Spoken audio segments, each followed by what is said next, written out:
Hawat ni Tok, ada benda nak main kacau rumah Cik ni Tok. Tok, Cik takut Tok. Tok baru mengilas kain nak ke jamban. Apa dia? Cuba terang. Bagi tenang. Lagu ni Tok nak habaq. Tadi kat rumah Cik ada satu lembaga Tok. Lembaga perempuan duk peluk batu nisan Tok.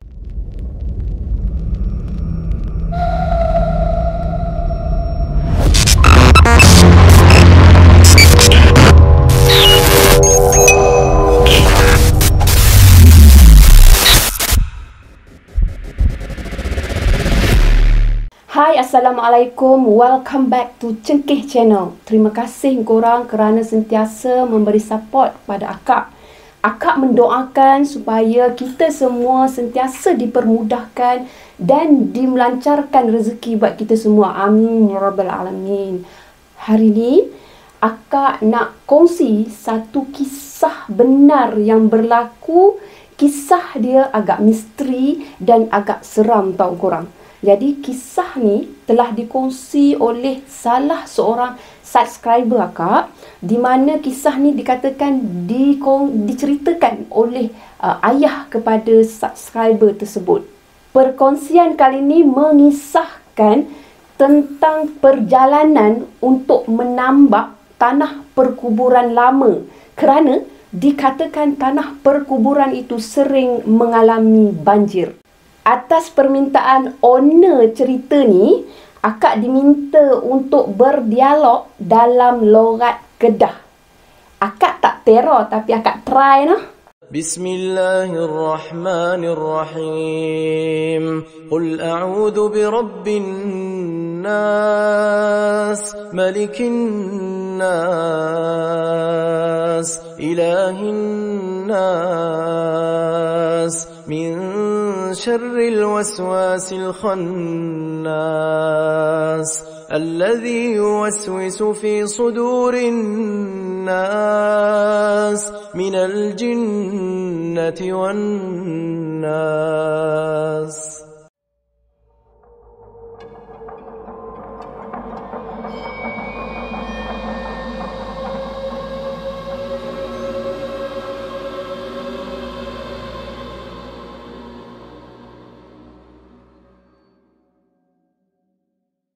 Alkisahnya berlaku dalam bulan Ogos pada tahun 1970-an, di mana pada waktu tu hujan telah turun mencurah-curah, menandakan satu kawasan, satu daerah di utara Semenanjung mengalami musim tengkujuh. Bukan di daerah tu je lah, tapi di seluruh Semenanjung lah pada masa tu sedang mengalami musim tengkujuh. Jadinya, disebabkan hujan yang turun dengan sangat lebat, maka satu daerah di utara Semenanjung tu telah berlaku orang kata apa, satu tanah perkuburan lama yang ditenggelami air.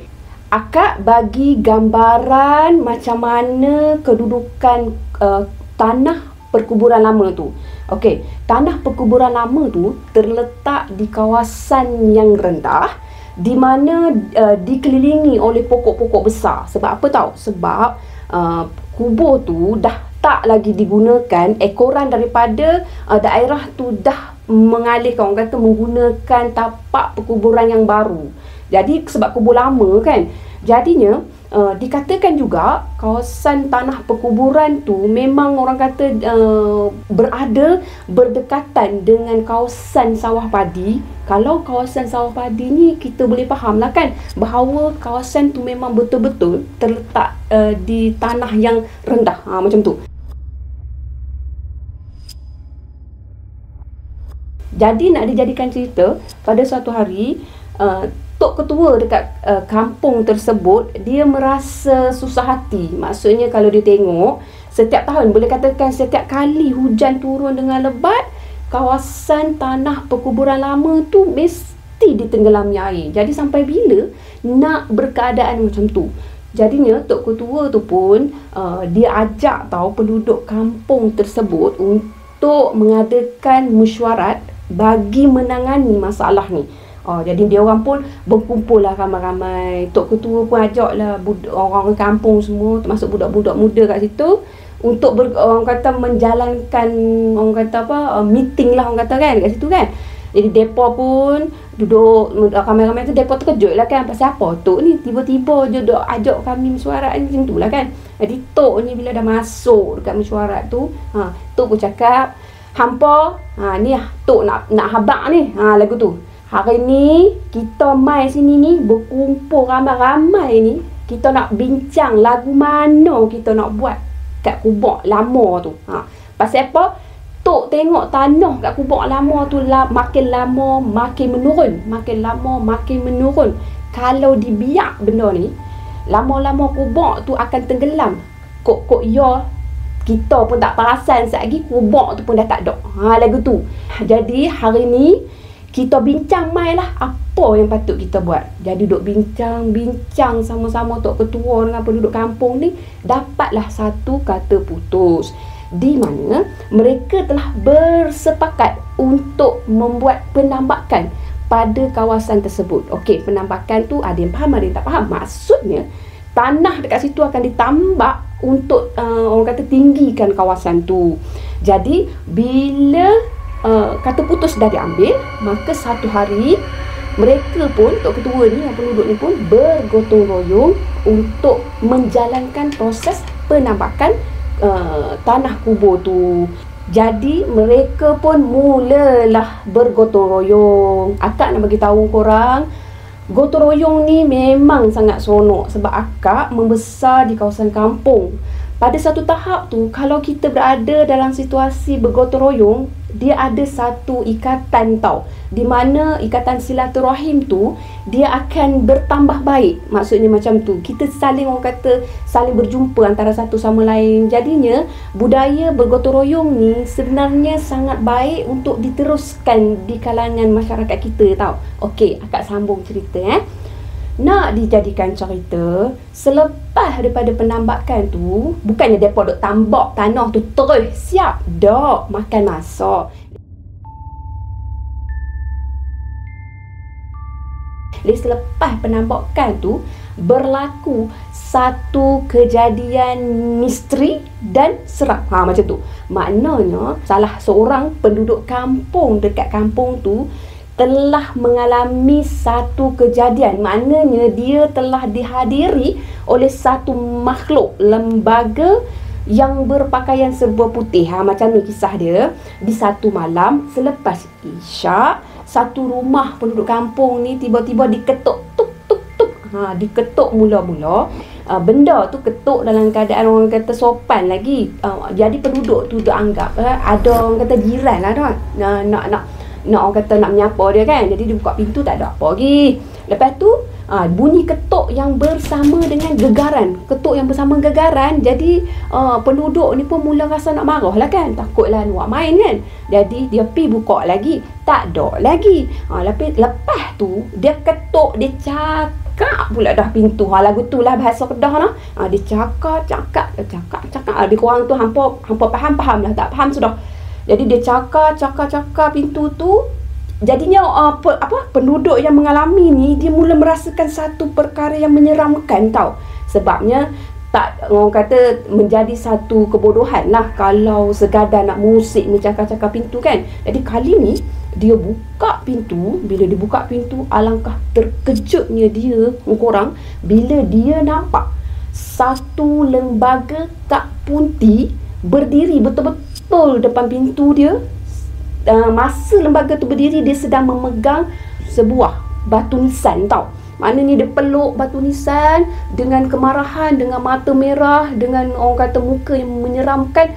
Dia memandang tepat kepada penduduk kampung pada malam tu, yang orang kata yang mengalami pada malam tu. Jadinya penduduk ni, dia pergi jumpa dengan Tok Ketua. Malam tu juga dia pun dah orang kata takut kan. Jadi dia sarung selipar dia. Dia pun pecut lah pergi ke rumah Tok Ketua. Dia pun ketuk, "Assalamualaikum Tok, Assalamualaikum Tok," kata. Jadi Tok ni duk pakai kain pelekat apa semua, duk tengah-tengah duk mengilah kain pelekat dah. Buka pintu, "Waalaikumsalam." Sebab suara lelaki. Kalau suara perempuan, Tok mestilah berpakaian serba cukup lah. Jadinya Bila dia jawab salam, penduduk ni dah orang kata kelang kabut, dah kalut gitu. Dah kalut kata, Tok, awak ni Tok, ada benda dah main kacau rumah Cik ni Tok. Tok, Cik takut Tok. Tok baru mengilas kain nak ke jamban. Apa dia? Cuba terang. Bagi tenang. Lagu ni Tok nak habaq.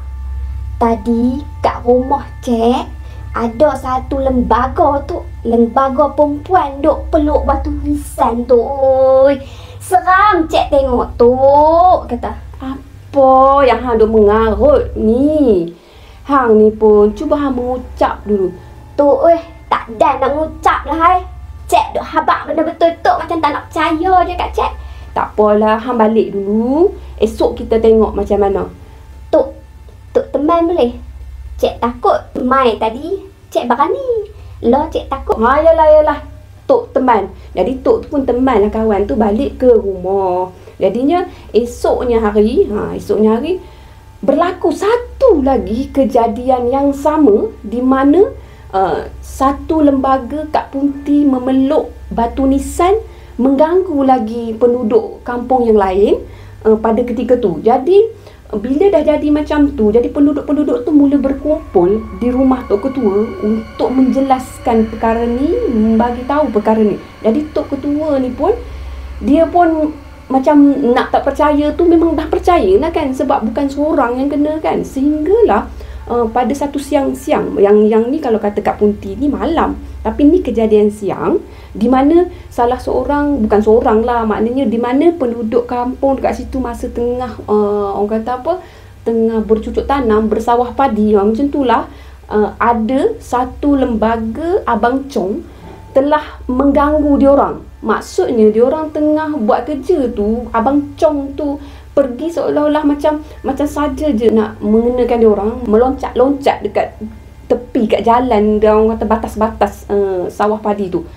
Hampa tahu tak, dalam kampung ni dia ada satu sungai tau. Sungai tu dia ada satu orang kata titi hak depa buat sendiri lah kan. Jadi ada ataupun budak muda kat situ suka mancing tau. Muda tak muda lah, mungkin belasan tahun, tak tahulah kan. Dia duk mancing, masa duk tengah ralik memancing ni, dikatakan juga tau apa nama Abang Chong ni kira macam apa kata, keadaan titi tu dia bukannya macam jambatan hak kukuh tu, tak ada duk goyang-goyang. Jadi titi kecil tu dia bergoyang. Jadi nak jadikan cerita, masa dia tengah seronok mancing, kaki bergoyang-goyang, macam biasalah kan penduduk kampung kan, bila orang kata siang hari runting budak muda kan, seronok duk mancing semua. Tiba-tiba korang, tiba-tiba Abang Chong duduk sebelah dia dalam keadaan berbungkus, duduk tengok ke budak orang kata remaja mana, budak duduk tengah memancing tu. Hampa bayangkanlah budak tu tak payah dia pergi campak dengan batang pancing tu, terus lintang pukang lari. Macam tu. Gangguan-gangguan macam tu lah yang orang kata berlaku pada masa tu. Dikatakan juga kat Punti ni dia duduk melawat waktu malam tau. Dia bukan saja orang kata bawa batu nisan tu, orang kata nak peluk batu nisan tu saja. Batu nisan tu hampa tahu penduduk kampung kat situ kan, bila malam hari dia letak batu nisan tu depan pintu rumah tuan rumah ni. Bila pagi esok dia tak ada kacau apa. Bila pagi esok, bila tuan rumah tu buka pintu, hampa tahu tak dia apa yang dia ternampak dekat depan pintu tu? Batu nisan. Cubalah kita lalui benda tu. Kita duk sangkakan depan rumah kita ni tak ada apa, keadaan aman, okey kan. Bila kita buka pintu esok pagi, satu batu nisan terpacak depan mata. Apa perasaan kita? Kalau akak pingsan terus, ataupun kalau akak bingung kot, tak tahu, kebingungan, tak tahu nak cakap apa. Macam orang kata, yelah, macam benda yang menyeramkan lah kepada kita berlaku macam tu kan.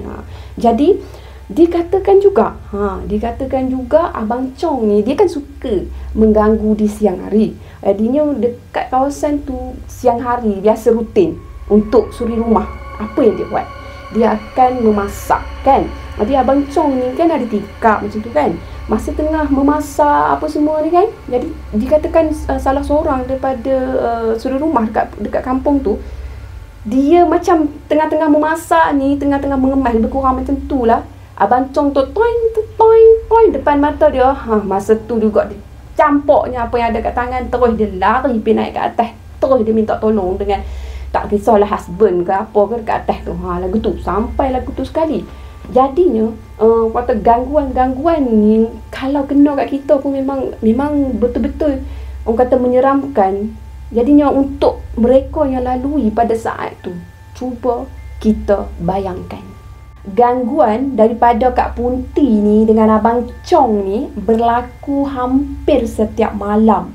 Dan disebabkan gangguan ni, dikatakan penduduk kampung kat situ dah tak berani nak keluar rumah, baik waktu siang maupun waktu malam. Jadi kalau benda ni berlaku kepada korang, pada akak, maknanya ia merencatkan orang kata rutin harian penduduk kampung ni. Jadi nak atau tidak, Tok Ketua kena juga selesaikan benda ni, bantu keadaan ni secepat mungkin. Maka Tok Ketua pun ajaklah meeting tergempar sekali lagi. Jadi bincang punya bincang, mereka pun bersetuju untuk mengajak seorang bomoh daripada kampung sebelah untuk membantu mereka. Masa ni terjadilah satu tragedi yang akak rasa agak melucukan juga. Memang melucukan, bukan agak melucukan, memang melucukan, di mana Tok Bomoh tu bila mai, dia punya belagak lah hai. Kok pun dah tak tahan. Dengan perut boroinya, dia mai dia kata, mana benda tu? Mana benda tu hampa? Mai, lah biar aku tangkap benda tu. Dia punya berani tu memang TikTok. Sebenarnya korang, Tok Bomoh ni dia dibawa oleh seorang penduduk kampung yang dikenali sebagai Johan. Jadi Johan ni nak membantu keadaan, dia bawalah Tok Bomoh tu jumpa dengan Tok Ketua. Jadi dia kenalkan pada Tok Ketua. Jadi Tok Ketua terimalah benda tu kan, sebab kita sama-sama cuba untuk menyelesaikan masalah pada waktu tersebut. Jadi bermulalah alkisahnya. Tok Bomoh tu cuba untuk memanggil, menyeru Kak Punti tu dengan Abang Chong, salah satu mana-mana yang datang dululah. Jadinya mentera pun dibaca. Masa tu Tok Ketua dia berdialog dengan Johan ni. Jadi bunyinya macam ni. Hang wai pelik sangat Tok Bomoh hang ni Johan.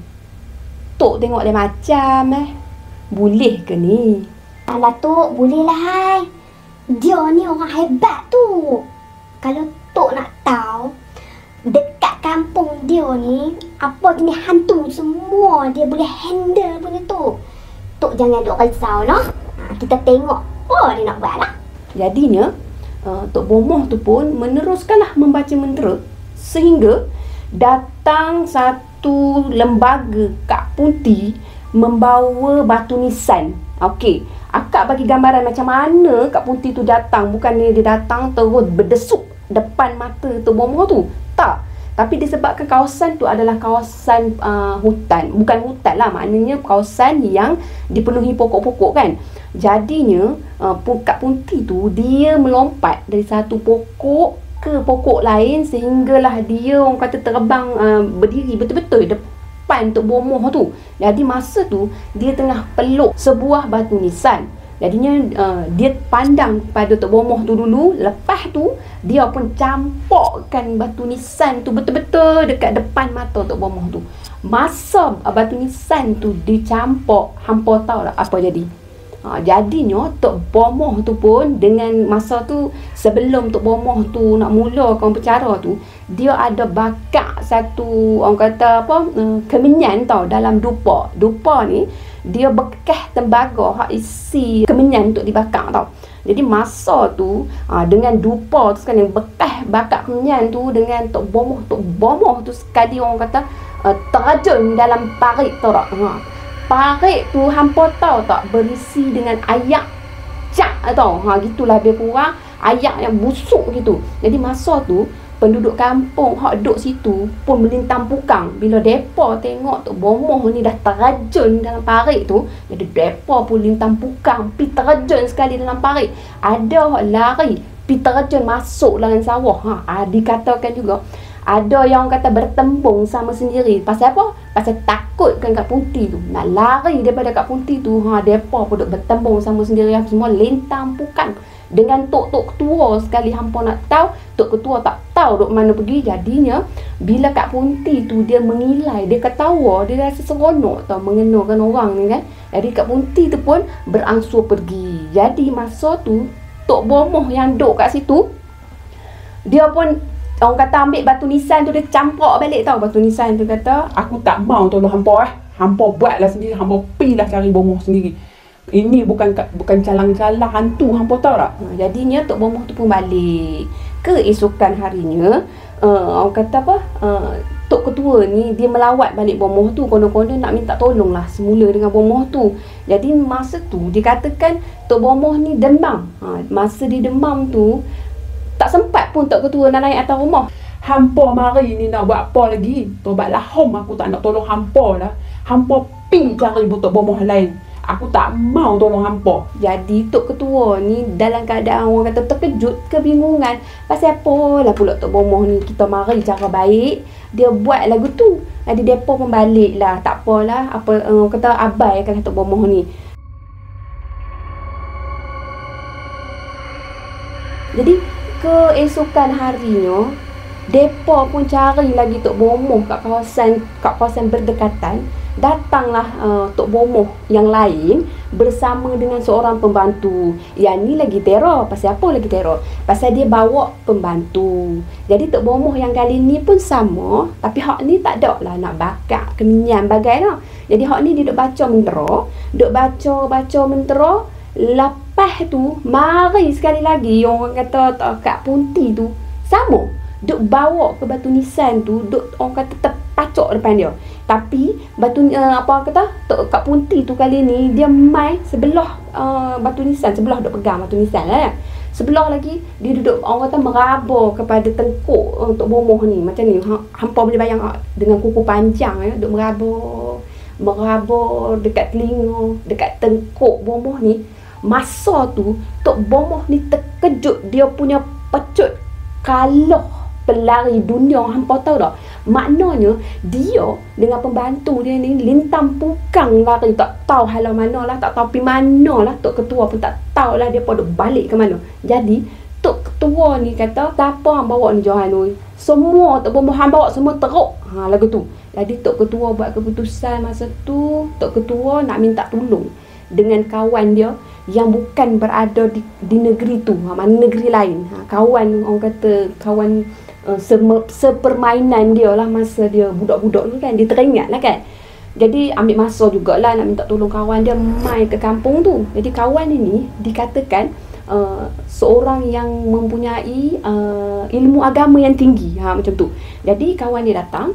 Jadi masa tu kan, kawan dia datang dengan seorang anak gadis, tahu, datang dengan isteri dia, datang dengan anak gadis, apa semua datang kan. Jadi si Johan ni dengan mulut nganga dia, "Tu, siapa tu tu?" Lagu tu. Siapa apa? Hang tengok apa? Tu, siapa tu mai tu? Hang nak tengok hak mana? Hak janggut panjang tu ke? Hak sebelah janggut panjang tu. Jadi Tok ni dah bengang sebenarnya. Si Johan ni dia orang kata apa, dalam keadaan macam ni dia sempat melawak tau. Alah Tok, hak janggut panjang buat apa? Cik duk tengok hak cantik tu Tok. Siapa tu Tok? Hang tolak tepi lah pasal tu. Hang cerita itu anak orang. Hang kalau berani hang pergi jumpa dengan Tok Janggut tu, hang pergi sembang sendiri, hang berkenalan sendiri dengan anak dia. Kita nak cerita, nak buat macam mana nak atasi masalah kampung kita ni. Sebab kali ni akak masuk selain akak lah lebih mudah. Okey. Sepanjang proses menambak tanah tu, penambakan tanah tu, dikatakan bukan sahaja Kak Punti akan datang ke rumah setiap rumah, boleh dikatakan untuk mengganggu penduduk kampung dengan membawa batu nisan. Malah Kak Punti tu dikatakan mengilai, dan orang kata mengilai tu yang menyebabkan hampir keseluruhan penduduk kampung kat situ tak berani nak keluar malam. Bukan setakat tu sahaja korang. Jadinya Kak Punti tu dikatakan juga mencakar-cakar pada dinding rumah penduduk kampung kat situ dengan mengganggu-ganggu, dengan menghempuk-hempuk, seolah-olah sedang marahkan sesuatu. Jadinya Kak Punti dikatakan oleh subscriber ni juga telah menyebabkan penduduk kampung makin takut bila Kak Punti ni mula membunuh binatang ternakan seperti itik dan ayam. Okey, situasinya macam ni.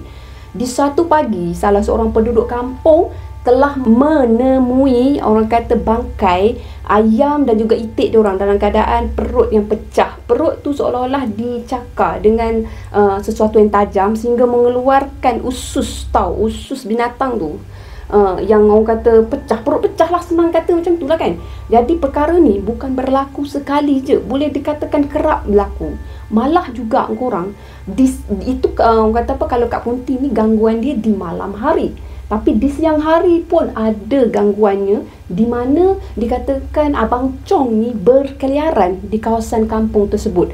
Maknanya ada yang berjalan, dia akan nampak Abang Chong melompat-lompat. Ada yang berjalan, dia akan nampak Abang Chong berguling-guling, macam tu.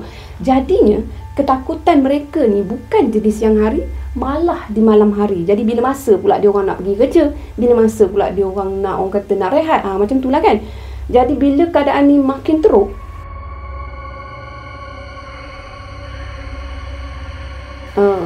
Tok Ketua ni buat keputusan untuk mengadakan lagi mesyuarat tergempar bersama dengan orang kata kawan, sahabat baik yang dibawakan ni selepas solat Isyak. Jadi bila sebut selepas solat Isyak, kita dapat bayangkanlah berapa orang yang akan datang dalam keadaan masa tersebut. Sebabnya penduduk kampung dah takut nak keluar rumah. Jadinya atas nasihat daripada kawan Tok Ketua ni, maka Tok Ketua pun meminta penduduk kampung untuk berkumpul selepas asar. Jadi dalam keadaan siang hari macam tu, penduduk kampung pun adalah yang datang, walaupun tak keseluruhan daripada penduduk kat situ. Jadi apa yang dibincangkan korang, sahabat, mana kawan Tok Ketua ni, dia bertanya kepada penduduk kampung, kepada Tok Ketua ni, sebelum proses menambak tanah tu dilakukan, apa yang mereka lakukan dulu. Maksudnya kita, kalau kita nak pergi ke tempat orang, maknanya tempat yang macam tu, walaupun dia hanya sekadar satu tanah kubur yang lama, tapi kawasan tu merupakan kawasan yang orang kata mungkin ada, orang kata berpenunggu macam tu, mungkin ada pelbagai benda misteri yang kita tak tahu. Jadi kita tak bolehlah main redah je pergi nak cabut je batu nisan tu semua. Jadi tak boleh. Jadi kawan kepada Tok Ketua ni kata, tanya hampa semua ni ada tak buat solat hajat ke, dipermudahkan semua urusan. Hampa ni ada tak buat tahlil ke untuk arwah-arwah ni dulu ke, macam mana ke. Jadi Tok Ketua kata, minta maaf lah, kami memang tak dok buat lagu tu, tapi kami ada lah buat doa-doa selamat bagai semuanya sebelum nak mulakan proses tu. Jadi kawan Tok Ketua ni, dia pun cakap, dia kata lagu ni lah, dia kata apa kata kita berkumpul ramai-ramai ni, kita adakan orang kata tahlil untuk arwah-arwah ni. Dalam masa yang sama kita buat bacaan Yasin, dalam masa yang sama kita buatlah solat hajat supaya Allah permudahkan urusan kita. Jadi lepas tu penduduk kampung pun ikutlah kata kawan kepada Tok Ketua ni. Jadi alhamdulillah, sejak daripada tu gangguan demi gangguan ni bukanlah tak ada terus, ada. Dia berkurang sedikit demi sedikit sehinggalah pada hari yang terakhir, dikatakan hari ke-40, proses penambakan tu selesai. Kemudian batu-batu nisan tu ditanam semula. Lepas tu boleh dikatakan gangguan-gangguan ni dah pun berakhir. Maksudnya macam tu lah. Jadinya kejadian ni menjadi misteri. Pasal apa? Pasal kita tak tahu makhluk-makhluk ni datangnya memang dah duduk kat situ ke, macam mana ke. Pasal apa? Dikatakan tanah perkuburan lama tu tempat bersemadinya askar Kedah pada masa tu bersama dengan penduduk kampung yang terkorban semasa menentang askar Siam. Dikatakan benda ni benar. Dikatakan juga kubur tu juga menempatkan, mana tanah perkuburan itu juga menempatkan penduduk-penduduk asal kampung tu. Maknanya penduduk yang meneroka kawasan tanah kampung tersebut yang telah meninggal dunia disemadikan di tanah perkuburan lama tersebut. Okey, jadi maknanya tanah kubur tu dia berada di kawasan yang orang kata jarang dikunjungi. Jadi sebab itulah mungkin lah kan, menurut kata sahabat daripada Tok Ketua ni, makanya benda-benda macam tu suka untuk berada dekat situ. Jadinya kawan kepada Tok Ketua ni, dia meminta supaya penduduk kampung tu meneruskan untuk mengadakan tahlil dan bacaan Yasin kepada arwah-arwah kat situ. Dalam masa yang sama meminta agar kawasan perkuburan tu orang kata diterangkan lah, maknanya ditebang lah pokok-pokok supaya kawasan perkuburan tu orang kata diketahui. Maksudnya tak adalah duduk di kawasan yang tak diketahui orang, supaya untuk mengelakkan itulah daripada benda-benda macam Kak Punti, daripada Abang Chong semua tu untuk duduk kat tempat tu, untuk berada tempat tu. Jadinya dikatakan juga benda-benda macam tu mengganggu, seolah-olah macam penduduk kampung ni sebenarnya yang mengganggu mereka. Macam tu. Jadi selepas daripada tu, penduduk kampung mengambil nasihat daripada kawan Tok Ketua ni. Jadi mereka pun rutin lah, orang kata konsisten mengadakan tahlil, bacaan tahlil, mengadakan bacaan Yasin. Alhamdulillah keadaan berangsur-angsur pulih sehingga tiada lagi gangguan-gangguan tersebut di kampung tersebut. Dalam masa yang sama korang, kawasan tanah perkuburan tersebut juga menjadi kawasan yang bersih, kawasan yang orang kata aman, maknanya tak adalah terpinggir sangat. Of course lah, daripada penambakan tersebut, kawasan perkuburan tersebut juga dikatakan orang kata tidak lagi ditenggelami air. So alhamdulillah lah setakat tu. Setakat ni dulu cerita akak untuk korang. Akak minta maaf kalau akak ada meraban kok bahasa orang kata, cuba untuk berdialog dalam logat Kedah. Akak cuba sedaya upaya. Dan terima kasih korang kerana korang ikuti cerita akak ni sampai hujung. Okey, andai kata korang ada cerita untuk dikongsi dengan akak, korang bolehlah DM akak di email yang tertera. Jadi selamat tinggal korang. Assalamualaikum. Terima kasih. Okey, faham tak setakat ni? Jadinya macam mana? Okey, stop. Round 2. Tok kumpok ke kumpok lah. Mereka ni seronok lah duk kumpuk. Sorry.